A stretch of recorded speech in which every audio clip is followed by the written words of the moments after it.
મોટા માણસોને પોતાને માટે ક્યારે સમય મળતો હશે?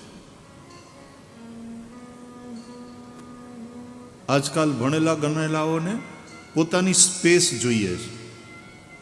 કે ખરા, આઈ વોન્ટ માય સ્પેસ.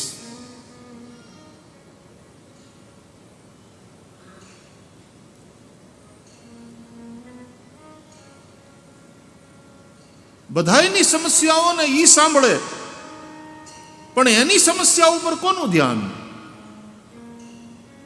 તમે તમારી સમસ્યાઓ એ મોટા માણસ સાથે,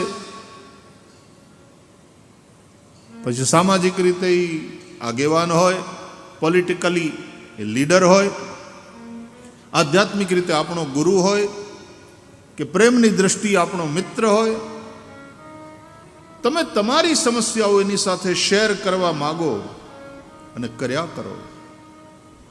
હૈયું હળવું થાય, કંઈક માર્ગદર્શન મળે. પણ એ વ્યક્તિ પોતે કોની સાથે શેર કરે?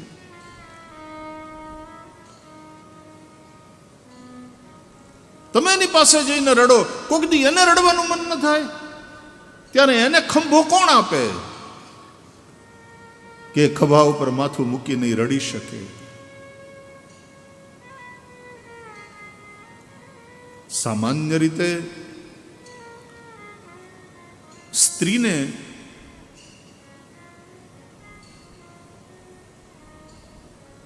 રડવાનો અવસર વધારે મળે,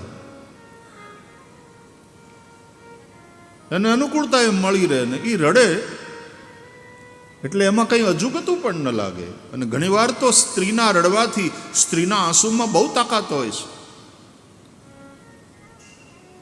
ધણી પાસે ધાર્યું કરાવી લે રડીને. પુરુષને રડવાનો સમાજે જાણે અધિકાર નથી આપ્યો. અને પુરુષ રડતો હોય તો પુરુષના આંસુને સમાજ એ પુરુષની કમજોરી માને છે.